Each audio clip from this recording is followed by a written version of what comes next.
Hi, thank you everyone for joining our virtual fireside chat. We're so excited. I'm so excited to have you guys join us today. I am the Director of New York Programming for Diverse Representation.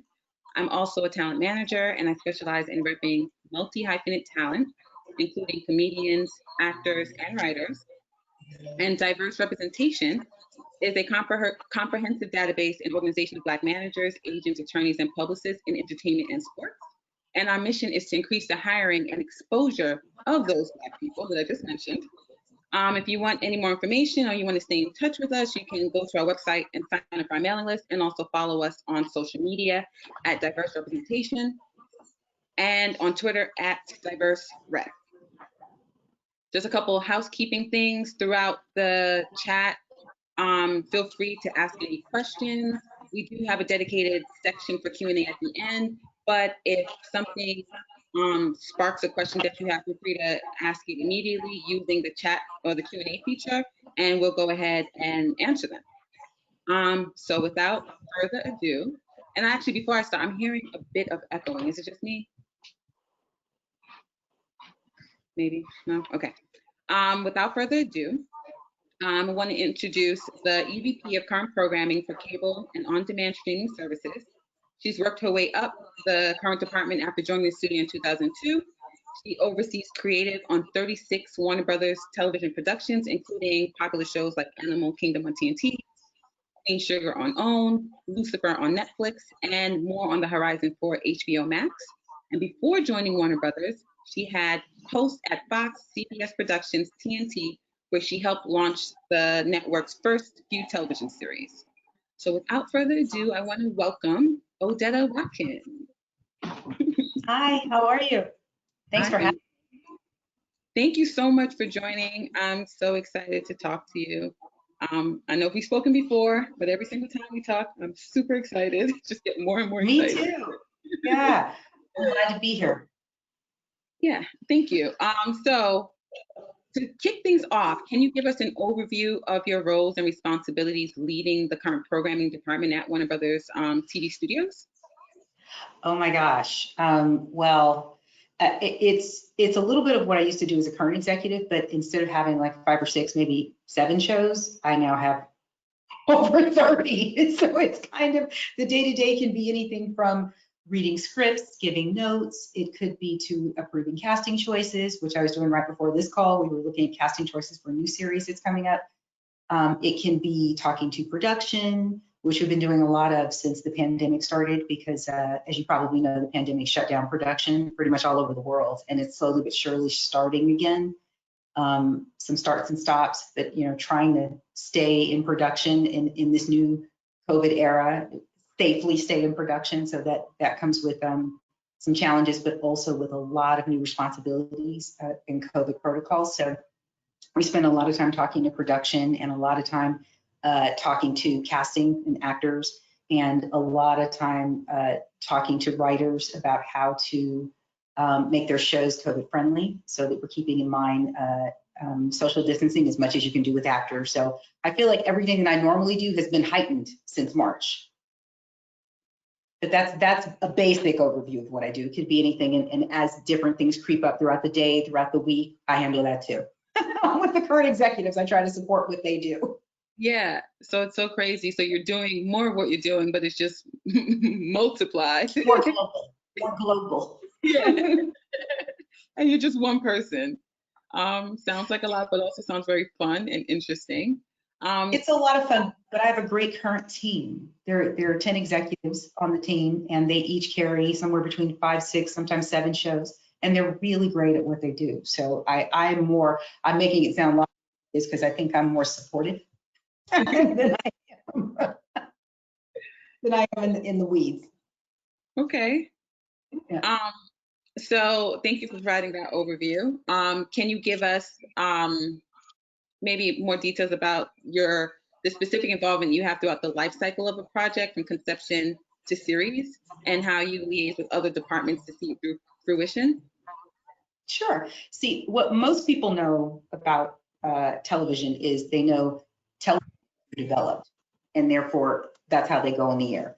What we do is we call it constant development because the current department is on the shows for the life of the show. So once the handoff happens between development saying, okay, the show's been picked up to series, now we're handing it to the current department, is we kind of nurture the shows. We nurture the character arcs, we nurture the story arcs. We work very, very closely with the executive producers, the showrunners, the writers, to help establish the show. And we call ourselves, as current executives, the liaison between the show and also between a production company, if there is one attached, and also between the outlet.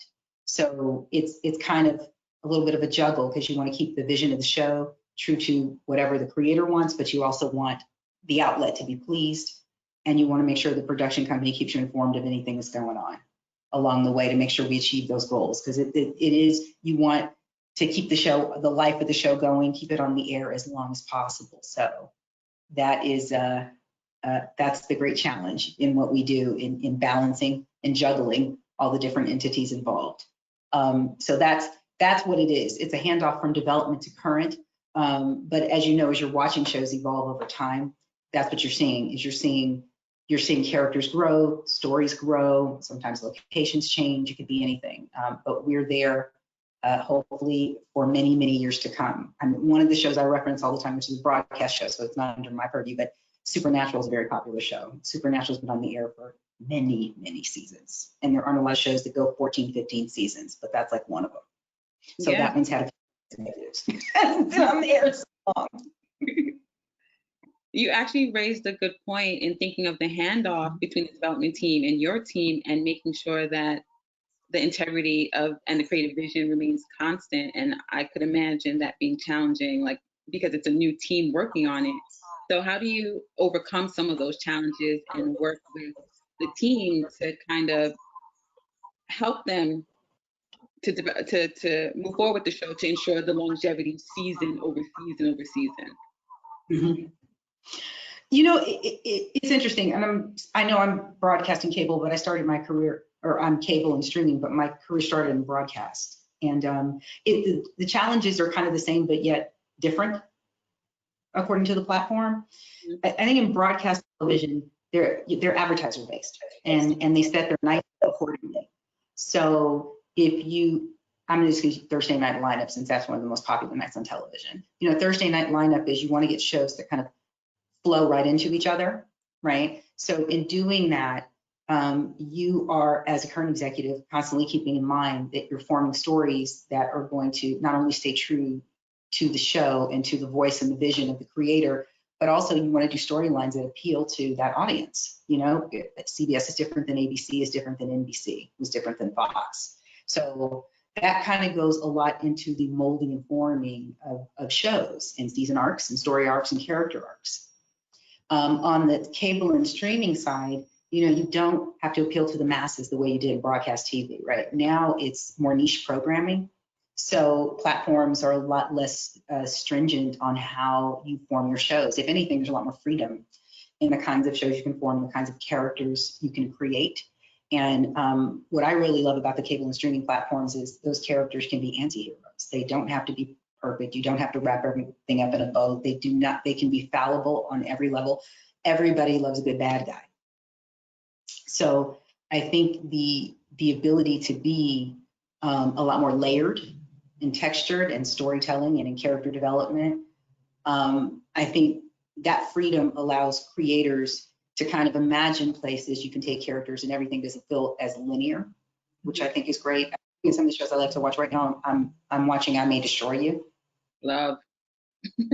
Which I have show envy, by the way. I watch shows and I go, oh, wish we had developed that. I want to work on that show.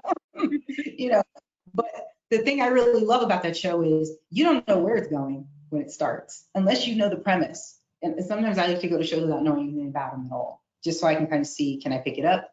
Is it going to surprise me? Is there something in the way the story unfolds that feels, you know, different? And that's an example of a show to me that was well developed because it really takes you in a few different directions and you're interested in each journey. And I like that. Mm-hmm. So I think cable and streaming have been allowed to create in ways that have made television feel and look much more interesting than it ever has before. I do feel like this is like a renaissance. Different types of shows, different types of characters. You know, you don't have to do a 30-minute show, can actually be 20 minutes. Have to fill the whole 30-minute. An hour show can sometimes be a whole hour, maybe an hour 10, and then the next episode's 50 minutes, and then the next episode is, you know, it's, I feel like it's a lot more provocative in ways, and it's also a lot less stringent in the way that it lays out. And I like that. I like not having so many boundaries on how we create. Yeah. So, good question. No, it does. It does. And I think that it's very freeing, right? Because you're letting the creative product kind of speak for itself and take on a life that it should take on based on the actual story instead of the confines of the advertisers or so it's amazing. Which brings me to a thought about the streaming platform. And how there's so many that are coming to market, and it's allowing so much great television because, like you said, there's niche programming and it's like rich and you can add layers and things that you couldn't do before. Now, and I know there's a lot of streaming platforms that are coming to the market. Do you think that's gonna? Can you talk to why you think that's happening, and if you think that that's going to continue, like any trends in that area? I feel like we're being more vertically integrated again. There was a time when everything was kind of, companies were kind of separate, and you know, you didn't have large conglomerates like you do now. For example, you've got Disney that is 20th, Disney, Hulu, ABC, all of those under one umbrella. And with us, with Warner Media, you've got HBO Max, which is our new platform, but we also own the Turner networks. We own CNN. We own, you know, so there's HBO, and you know, we have a lot of Warner Brothers Television, half of the CW. So we have platforms as well. And I think every company wants to have a streamer. I think it's just the way the business is going. I remember reading an article in Broadcasting Cable. I can't remember how long ago it was, but it was a question about a la carte television. And we're getting real close to that, if we aren't already there, right? So it used to be when you subscribed to cable, you would get like maybe 10 channels you wanted and 25 you didn't, but it was cable. So you were kind of happy to have, you know, an alternative to broadcast, more channels to watch, more variety. I think what streaming provides is the ability to pick show by show. You don't necessarily have to watch a particular night or a particular channel. It's just all there for you. It's a menu that you can pick and choose from. I think that's a lot more attractive to me as a viewer. That's way more attractive. And having the ability to watch it anywhere. So I'm not, you know, just kind of looking at my computer or at my television. I'm looking at my phone. You know, I could be anywhere. I can hook my phone up to wherever I am in a hotel room, anywhere in the world. I mean, that's all amazing. And I think that that's attractive to everybody, right? Everybody wants to be able to watch what they want to watch when they want to watch it. You don't have to worry about appointment television anymore. That's your choice. You can come later, and you don't have to record it. I mean, that's the beauty of streaming. Yeah. You can anytime. So I think streaming is not only the way the future, I think it's generally the way people are going to watch TV forever, is what I really think. I mean, because at the end of the day, I think not only do you want whatever programming you want, but again, going back to the earlier point, it's like a little like the Wild Wild West. There's any type of programming you want. You're not, you know, limited to family programming. You're not limited to adult programming. You're not limited to, you know, sports. You're not, it's everything. So it's just like you're going into a buffet and going, what do I want today? Yeah. So.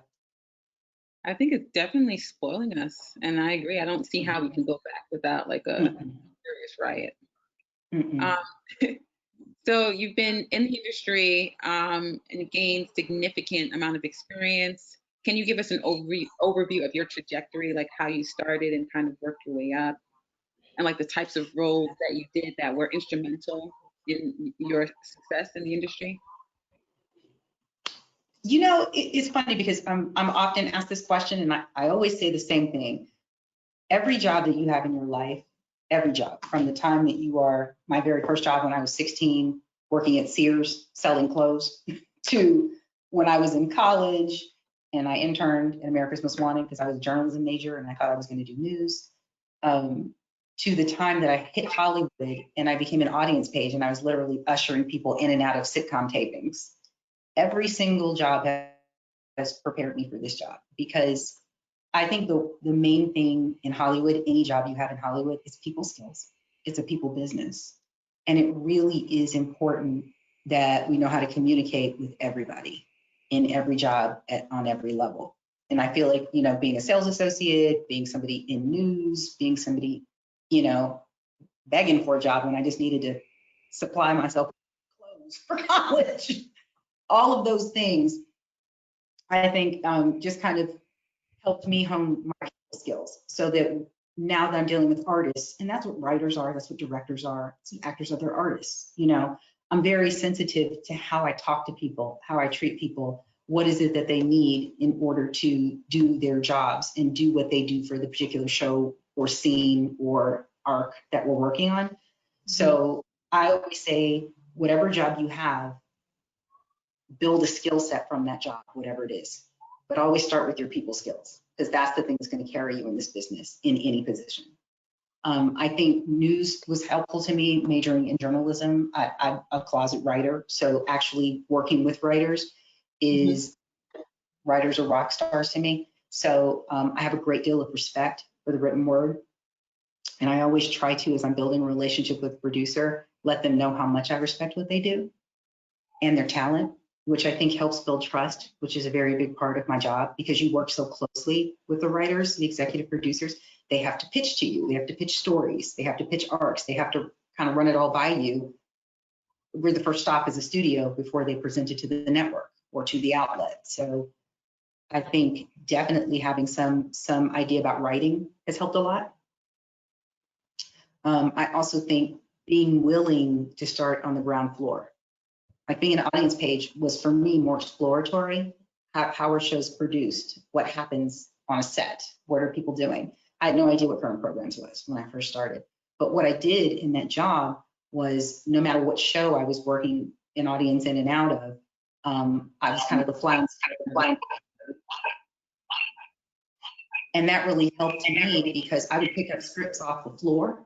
So writers would just leave them there. They move on to the next thing that shows over. I'd pick up the script, look at it, look at the notes that were written, and then I'd go home, read through the script myself, and then make whatever notes I thought were appropriate. And, you know, usually as an audience page, you're on one show for the season usually, or you move to maybe one or two shows at that time. And so I could see from week to week how the shows were progressing. And because I was taking my own notes and then listening to some of the notes as they were being given by the writers on set, I was learning a lot, but I didn't realize that that was in preparation for what I do now. I just really loved being there. And I loved looking at the stories and looking at the characters and kind of figuring out what I would do. If I was writing it, or did that scene work or not work? What was I looking at? And then when I got a job as an assistant in Current Programs at Fox, there were two executives who had 5 shows apiece. So my entrance into Current Programs was assisting 2 executives and helping them with 10 shows. So I was drowning the first month because I didn't know what I was doing. So I literally had to work every day, including weekends. I had to figure out, what is this job? But in that really was what I'd been doing as an audience page was helpful, because then I could kind of see what the notes process was. I could kind of see what it was. And some of the shows, I'm going to really age myself now, so forgive me if you all don't know these shows. But the original 210, all of the Aaron Spelling shows at that time, I think he had like 3. It's Melrose Place, 90210, and I think he had Savannah on the air at that time. So there were 3 of those. Ally McBeal, I worked for the executive who worked on Ally McBeal, on Party of 5. So all of those shows were with really big producers. And so I could kind of hear what the expectation was from the producers to the executives, and from the executives back to the producers, on the best way to push the shows forward. So in that, I learned, as an assistant, do every job and don't think of it as being ground level. When I get to the executive job, this is what I want to do. You're an executive in training when you're on the ground floor, as an assistant, as you know, a floater at an agency. All of that is going to expose you to something really, really important for you to know as you move on in your career. And you always reference that time, because what I do now with my assistant, you know, when I'm talking to her, she's saying to me, you still know so much of my job. And I'm like, because that started and I should know your job, because how are you going to assist me if I don't know what you do and you don't know what I do? And if we can't talk to each other and teach each other what we need, there's no way that I'm going to be able to. I can't be oblivious because it's my schedule you're managing, and you can't be oblivious because you're my gatekeeper. You're the person, the first person that is going to, the first person everybody approaches to get to me. So that's how we have to work together. And a lot of those skills, that skill set for me came from my days as an assistant, where I would say to my boss, let me actually be on the phone with you. I'll listen. I'll take all the notes. I'll write all the notes up. I'll write out your pitches for you. I will write up your notes for you. I was learning in the process of assisting.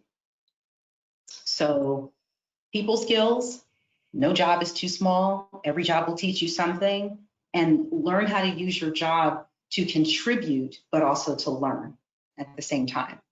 That's the stuff that really helps me. So at every level, I had already been exposed to the job that I really wanted. I think that has helped me kind of stay in the game. Yeah, I love it. I love it because I think sometimes people may undervalue how much it is to learn and be educated about the process. And oftentimes they may think that stops once you get into the job, when things are constantly moving. The industry is so dynamic that it's important for you. Okay, my dog wants to be involved. It's important for you to always be thirsty for that knowledge and be hungry. Absolutely. And really, yeah. And humble, because the more humble we are and the kinder we are, I think that's the stuff that people notice the most. It is the person who walks in the room and speaks to everybody and actually values everybody's job, right? That actually gets the most out of people, but also is the one that is the most noticed in the room to go to the next level. Because believe it or not, this is a business, again, going back to the people skills of it all, everybody's going to want to be around the person who's talent, because, you know, artists are sensitive. They are, you know, and they really do need people that they can trust around them to get the best work from them, because they want to know when they're giving you their most precious thing that you're taking it seriously and that you respect it and that you want to help them elevate it. Yeah. Okay. I'm going to take a question from the audience. So the question is, what does a Warner Brothers television and Netflix partnership look like? Marketing and promo contributions, financial contribution per views.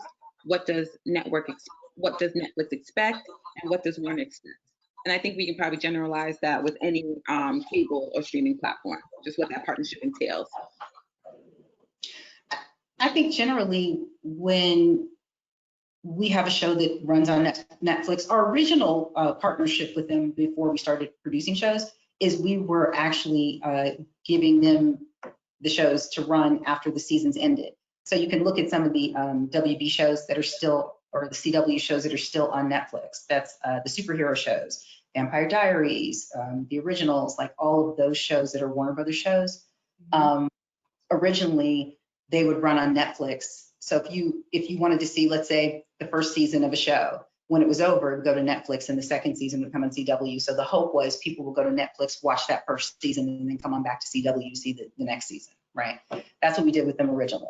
Now we actually are producing shows for them, right? So right now we're in the process of producing a show called Sandman. Sandman's based on a very, very popular DC comic that right now is like it was for a long time. I haven't checked it in the last couple of weeks, but it was #1 on Audible. That's how popular it is. So we're producing that show with them. So the partnership is, once we get the show, you know, shot, it will go on air with Netflix. It'll run for a certain amount of time, and then it reverts back to us as the owners, as we do with any outlet. I call it the leasing program, because that's kind of what it is. We sell a show for a certain amount of time, but we own the show. So it comes back to us, and then we figure out what we want that afterlife to be. That's generally how it works. Okay.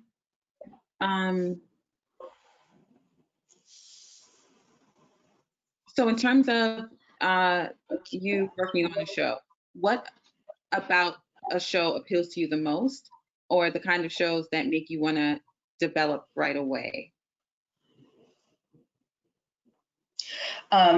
So since I'm not in development, I can't really answer that, because I think generally development is fulfilling different goals for different places. For HBO Max, I do know, because that's our company, we are looking to produce shows, obviously great shows, original shows, but also we're looking a lot at our IP, right? So product that we already have in-house and we are redeveloping. A great example of that is Gossip Girl. We're in the process of rebooting Gossip Girl, which is going to hit air next year.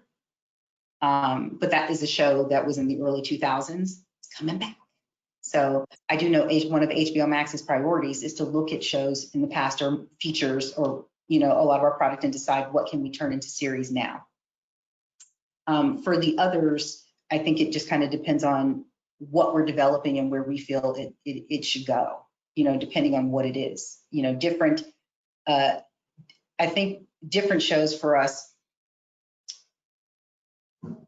would go to different places, just kind of, and streamers are like broadcast networks, it's according to the brand. Streamers are less branded, they tend to go, they have wider range than broadcast networks do. So I think it often depends on the deal process with streamers. So we might pitch it to several places, and then whatever the most attractive deal is for that is where we kind of end up going. If that answers the question. I think so. You mentioned a good point about reboots and looking back at IP that was successful in the past. So what are the things that you consider in rebooting a series? Because it had its run, it ended for whatever reason. So what are some of the things that go into that process? Well, I think a lot of those decisions are made by development and by the powers that be at the studio to decide why they would want to reboot a certain property. Mm-hmm. That doesn't really fall into our department until the decision is made. But I think it has to do a lot of times with popularity of a series, like using Gossip Girl again as an example. It was really popular. It was one of our most popular shows. So rebooting it just kind of makes sense because we have progressed so much in the world of teenagers and technology. Very big deal. Social media is a huge deal. So it seems right to develop it now. Right. That makes sense. It's like adapting it to the current time since things have changed so much, and there's things that you can do with it. I'm given exactly. Okay. Can you tell us a little bit more about like what diversity and inclusion in the industry means to you and how you advocate for that in front and behind the camera? I think I'm excited because right now I feel like the doors have they've been blown off the hinges practically right now. And we're in a spot where I think I'm hoping the movement is not a moment, because we have really, really needed to get here. I'm going to say diversity of thought and representation of the world we live in. America is, in the world, is technicolor. That's every race, every ethnicity. It has always been strange to me that television and film has never reflected that.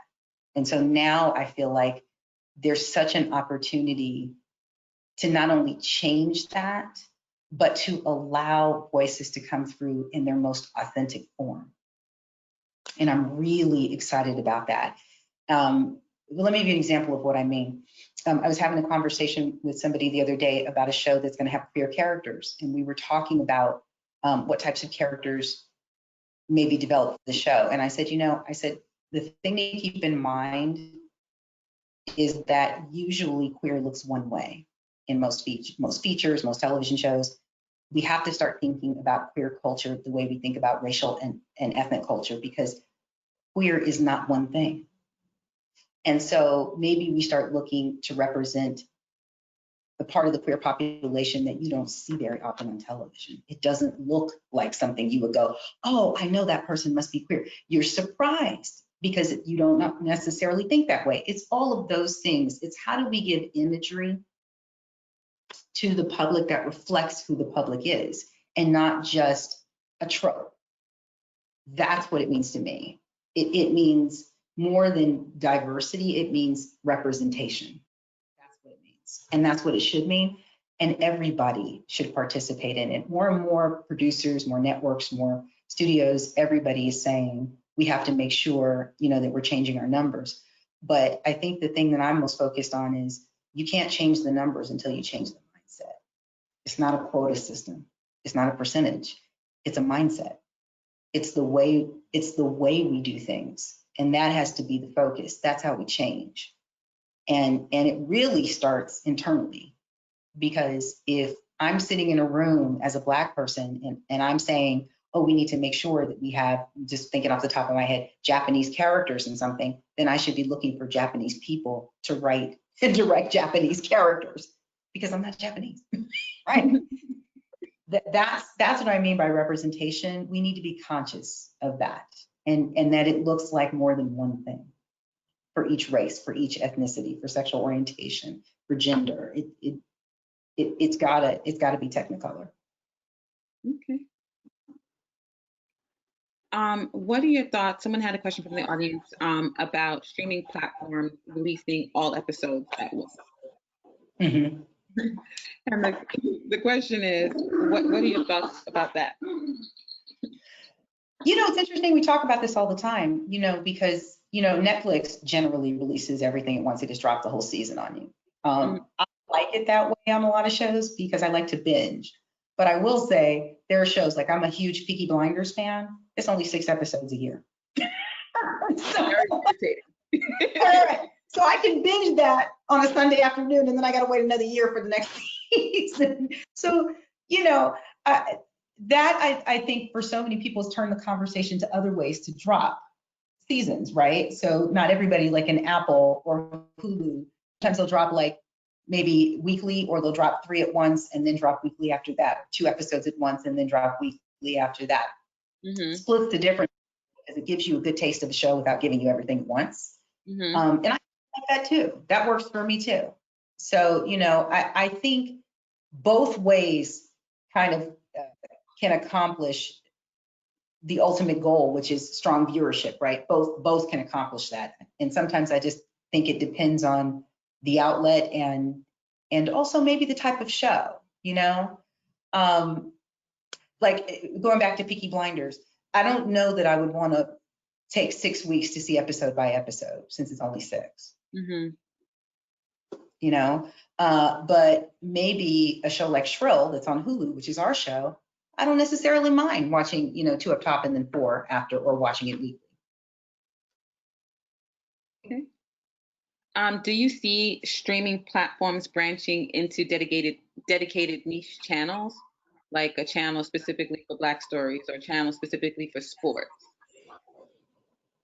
I think that's happening. I think now you can do that. I think ESPN's got a channel. I think BET's got a channel, right? So I think that is happening. But I will say, I think one of the reasons that Netflix is so popular is because it's international and domestic programming, and you get everything. Mm-hmm. If you can go to one place and get everything, with the exception of sports, I don't know that sports needs to be incorporated with everything else. But I think just in terms of scripted television and unscripted and documentary, yeah, why not? Why not? I'd rather have it instead of having it break out, I'd rather have it in one place. Okay. I know, again, because you've been doing, you've been working in the industry for so long, you've experienced different things throughout your career. Can you tell us maybe about a challenging situation that you've had that you had to overcome? And I'll put on the other side, something that you're like super proud of, that you kind of didn't believe would happen and happen.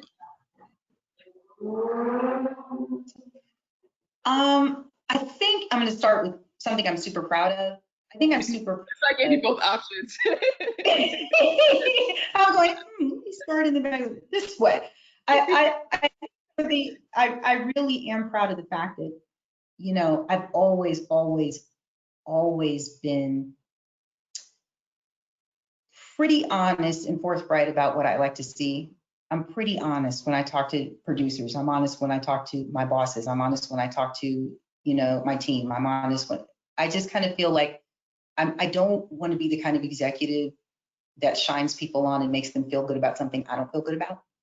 because one of the most important things, I'll go back to what I said earlier, in my job and what I do is trust.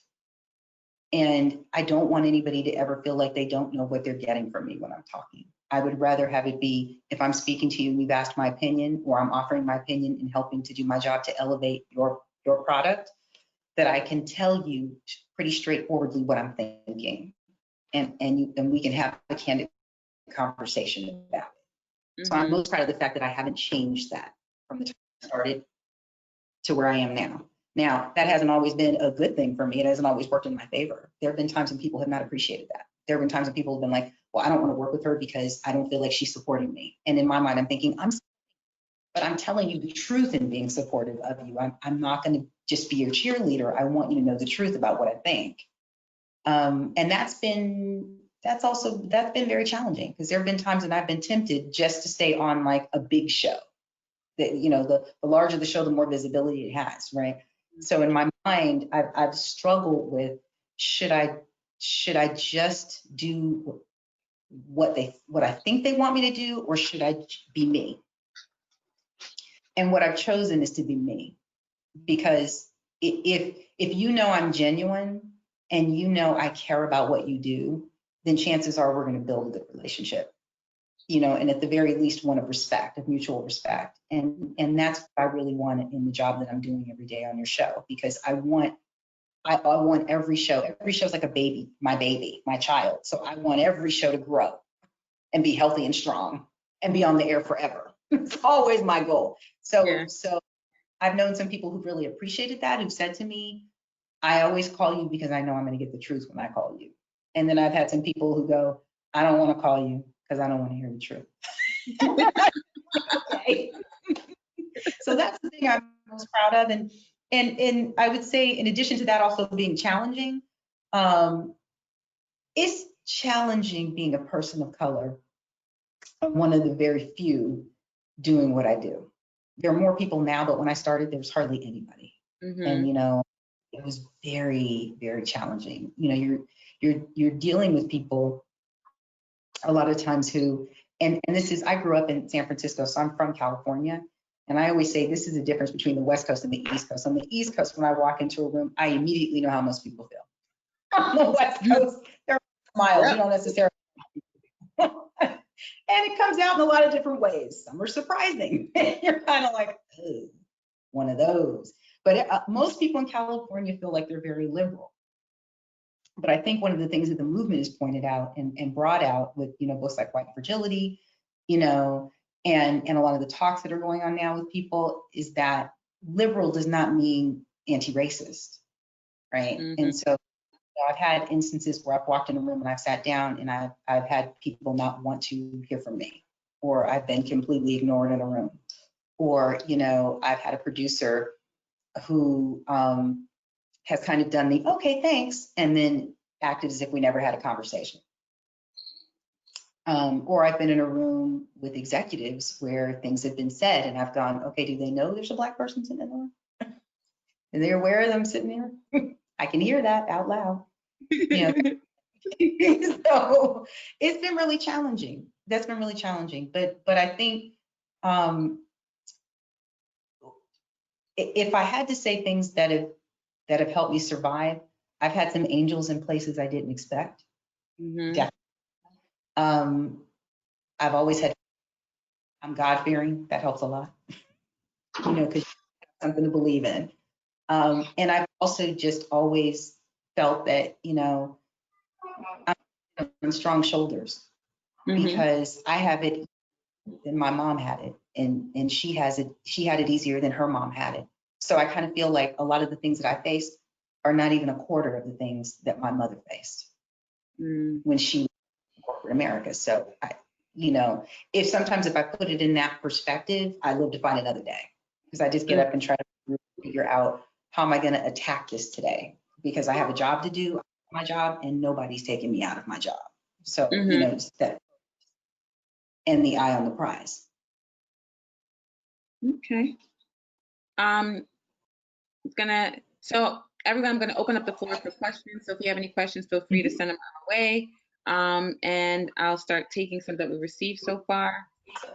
Um, what strategies do you see the industry using to keep viewers loyal to the show and not lose interest when it's off season?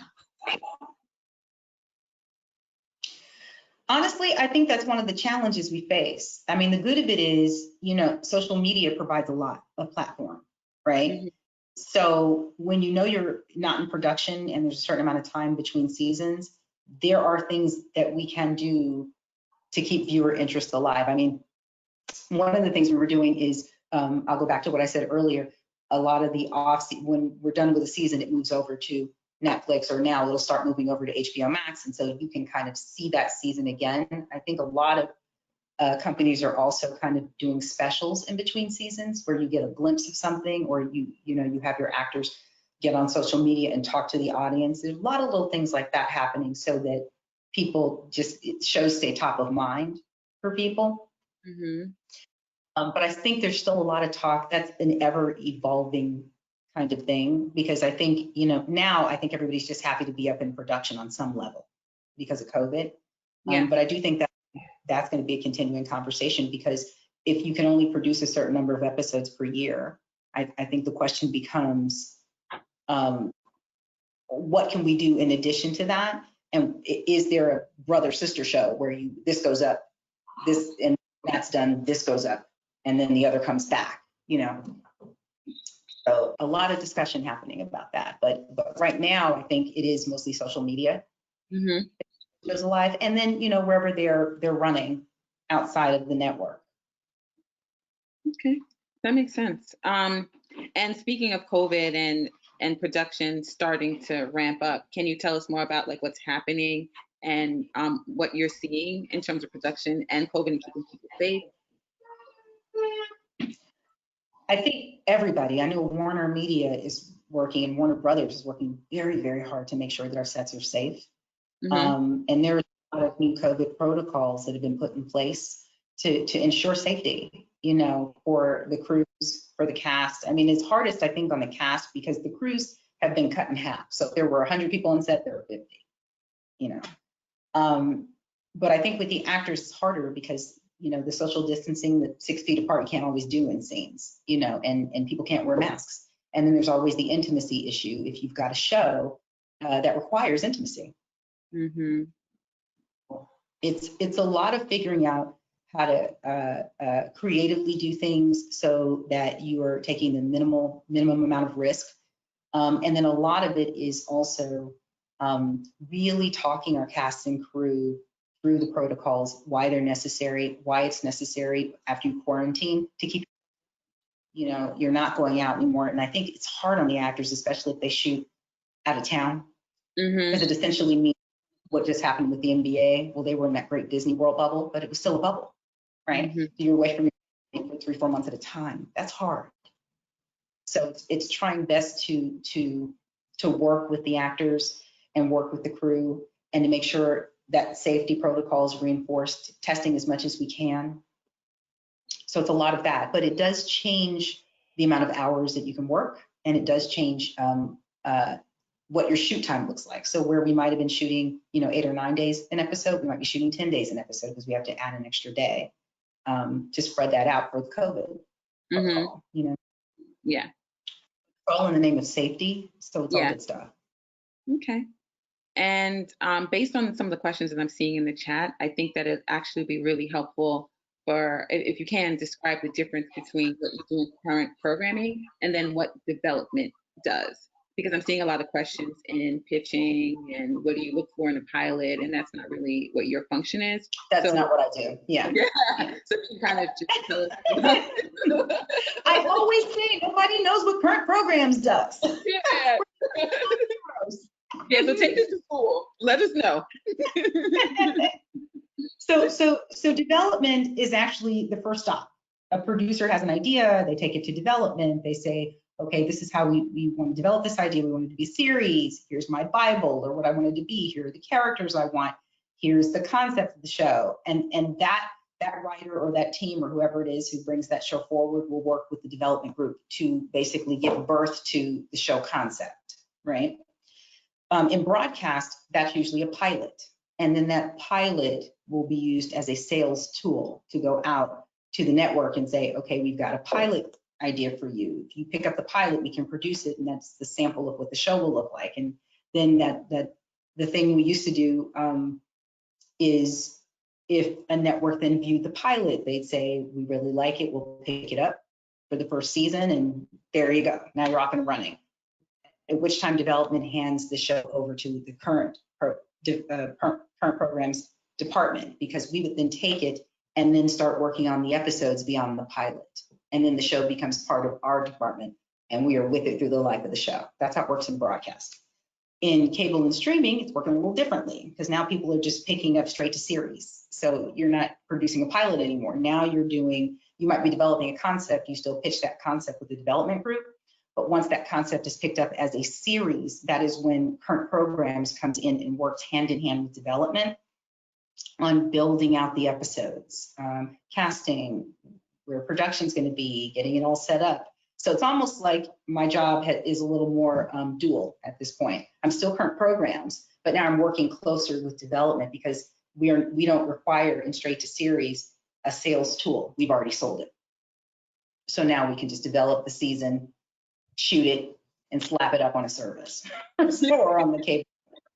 So that's the difference, though. But development develops the concept. They're the first stop, and then Current Programs picks it up once it is greenlit to series, and we run with it. And then development goes back to finding other things to develop.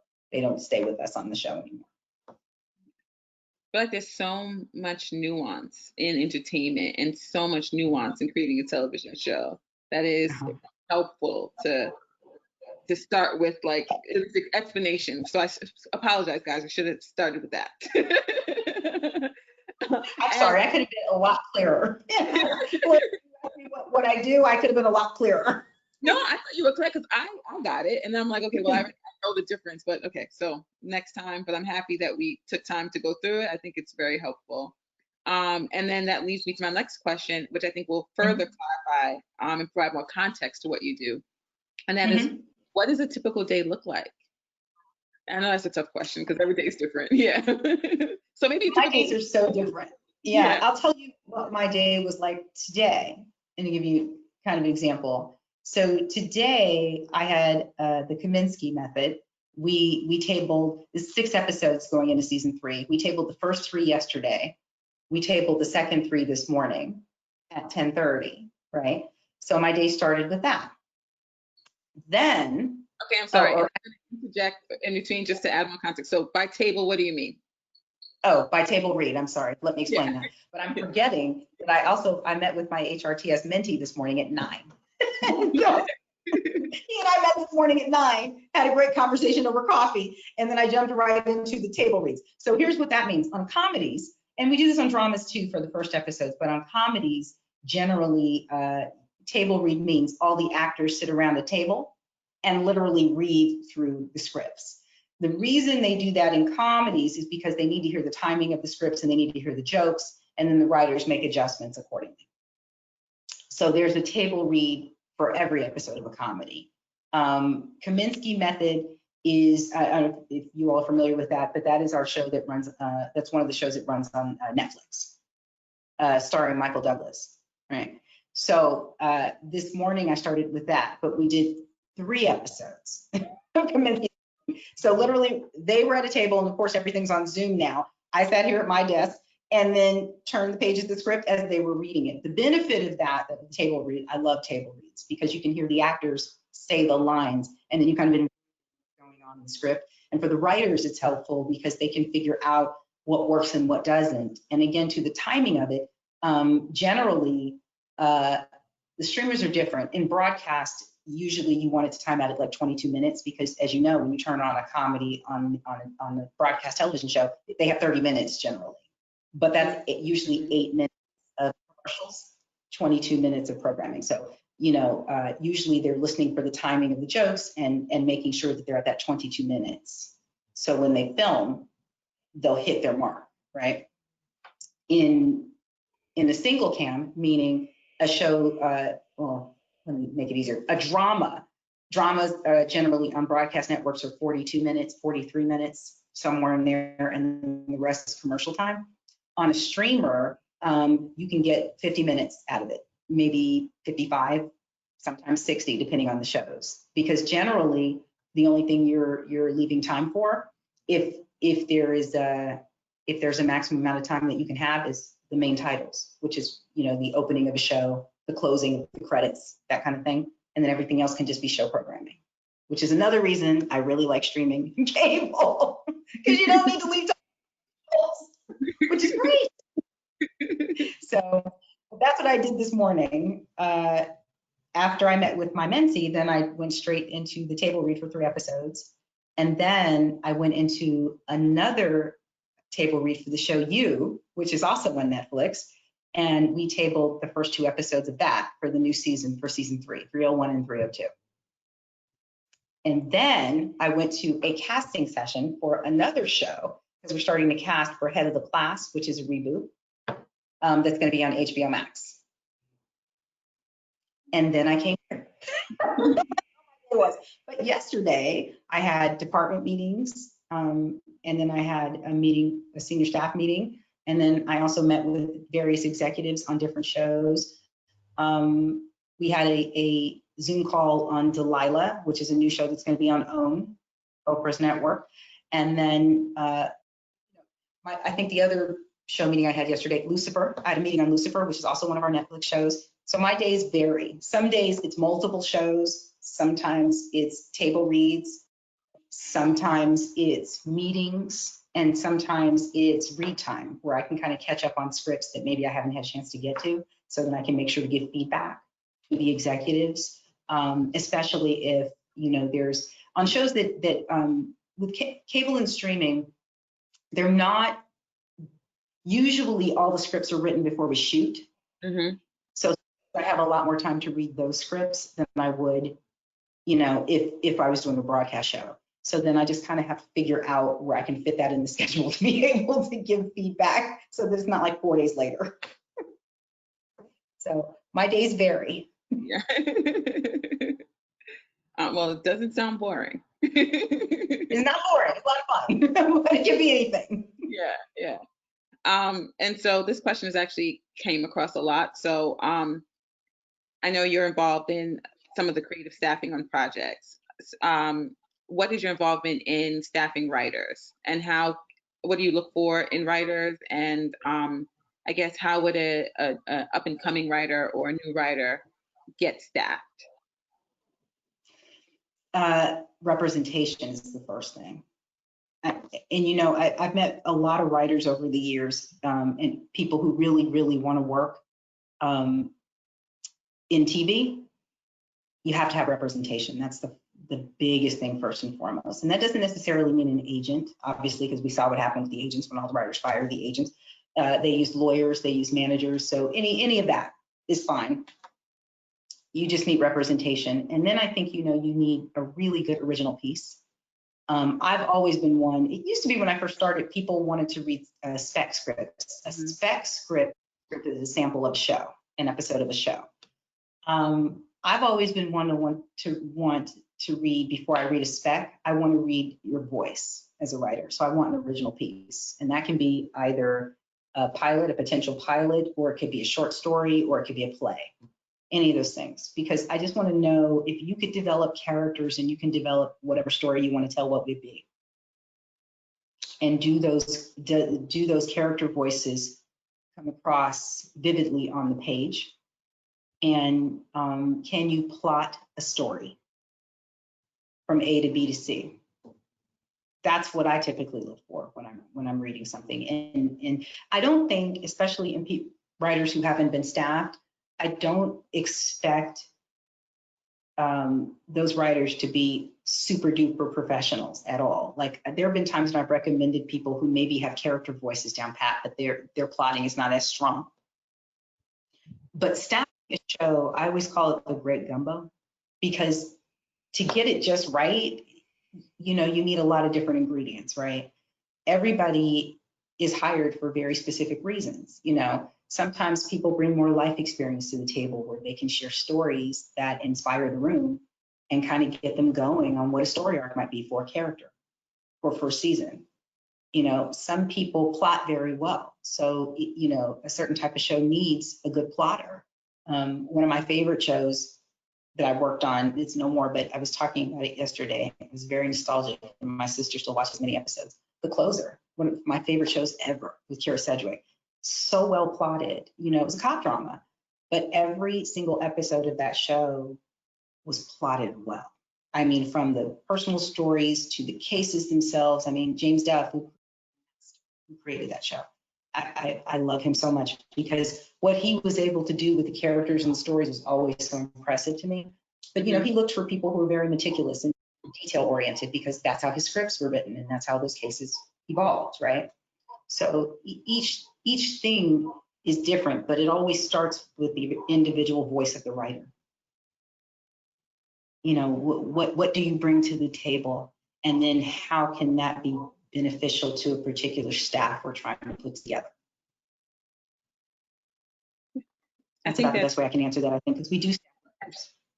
Yeah, I know. I think that's a great way to put it. And especially for aspiring or up and coming writers to not be discouraged, right? Like you don't have to be perfect. You don't have to be the most polished, but you do have to bring something to the table and demonstrate a skill set in something. Yeah, yeah, and life experience. Don't discount life experience. I mean, if you are a roller skater and there's a show about roller skating, you want to be on that show. You know what I mean? Like if you are from the Midwest and it's a Midwest family show, you should be considered for that show. You know, everybody brings something different. And that's how I think the greatest staffs are built, because that gives everybody a way to contribute and build stories and build characters. And that's what it's about. Yeah. Okay. Well, we're nearing the end. I'll just ask two more questions. And the second to last is, can you share some organizations that you found pivotal in your career? And maybe any other ones that you've heard of that can provide support, resources, and networking opportunities for our members? I would say if you're aspiring writers, I think I can't name a particular organization for writers. I do know that there are a lot of writing groups that are local and that are national. And I would say if you do not have a writing group, a writing circle, join one. And the reason I think that's super important is because you need to have a group that you can bounce ideas off of, that somebody who reads your writing, critique your writing. A lot of times people rely on their representation to kind of give them notes on their writing. I think it's better that you get it from fellow writers. You know, not that you shouldn't get it from your agents and managers, but you need it from fellow writers. You need it from other people who are seeing the way you see, so they can kind of help you tailor what you're doing. And it's always good to join writing circles for that reason. I would say on the executive side, HRTS, I love. I'm so happy to be a member of HRTS. It's a huge and wonderful organization, good for networking. Now we are really doing some really great stuff with paneling, talking about different issues. I don't know if you guys saw yesterday the Newsmakers luncheon, which I thought was fabulous. And some of the panels we've done, we did a huge writers panel. We did a panel with Emmanuel Acho, which was really good. So I just feel like the benefit of HRTS is not only relevant and topical discussion to what's going on in the industry now, but to have, you know, diverse voices come together and talk about things that help, you know, people who want to be executives across the board, agents, managers, TV executives, film executives, all of that, or TV executives, all come together and figure out, like, what is the thing that we need to be thinking about? What is trending? It's a fabulous organization. I'm happy to be a member, so that's a good one. I'm also a member of Color TV, which is a networking organization for executives of color. Love it, because it's a good way to know who's in the industry with you. And sometimes we're all so siloed in our jobs, we don't see each other. And since COVID, we haven't had any get-togethers, unfortunately, but I love Color TV for the reason of being able to not only network with fellow executives of color, but to also learn what is going on where they are. I can tell you what's going on in one media, I can't tell you what's going on in NBC. When we get together, I'm like, how are you guys tackling this particular issue? So, and it's a good way to make friends because we're all in it together. So I love Color TV. The TV Academy, really important. I think, for everybody. And the TV Academy has various levels of membership, just like HRTS does. The reason I really love the TV Academy is because you can have exposure to all the different shows. You can have exposure to they put on a lot of events throughout the year where you can, well, obviously we're in COVID, so most things are Zoom, but you can kind of hear from executive producers talking about their shows, writers, directors, actors, everybody just kind of talking about what's trending now. So it's good to stay with the Academy so that you can kind of keep your finger on the pulse. What else am I a member of? I'm trying to think of what else I'm doing. And what else I have time for. Right. I think those are the ones that are probably in my head right now. If I think of others, I'll let you know. But I think organizations, period, though, are good things to belong to just for networking purposes, any and everyone, because everybody is trying to get to the same place and everybody's trying to produce great product. So, you know, before we know, what happens is you'll find that people kind of spread out and then they kind of start moving up in various parts of the industry, and you run into people again. It's not a large industry. So as much networking as you can do, get out there and do it, you know, visit everything. And the important thing to remember, as I was saying, is there are various levels of membership, and I think a lot of organizations take into account that not everybody's going to be able to be a corporate member of an organization. But just because on the surface it appears like that's the only thing you can do, I'd say definitely ask. Because sometimes there are parts of membership that may not be on the website or easily visible on websites, and people may not know to tell you. So I'd say if you're interested in a particular organization, definitely get information on that organization to see if you can do membership at a different level than just the corporate executive level. Because I know a lot of times that makes people feel like they shouldn't join things because at the corporate levels can be quite expensive. And I'm like, you know what? There's an associate membership here too. Yeah. You know, it gives you the same amount of exposure. Okay. Well, we actually are at our time, so I will not ask the last question. That was the last question. I think it's a good question because I do like to end with resources and how to support people and take them on to the next level. So thank you so much for taking the time to chat with us and share your invaluable insights. I found it helpful. So, and based on the questions and the interest, I think the members found it helpful too. So we certainly appreciate you talking to us this evening. So thank you so much. Enjoy your night and have a great weekend. Thank you for having me. Thank you, everybody. I enjoyed it. Yay. All right, bye. Bye.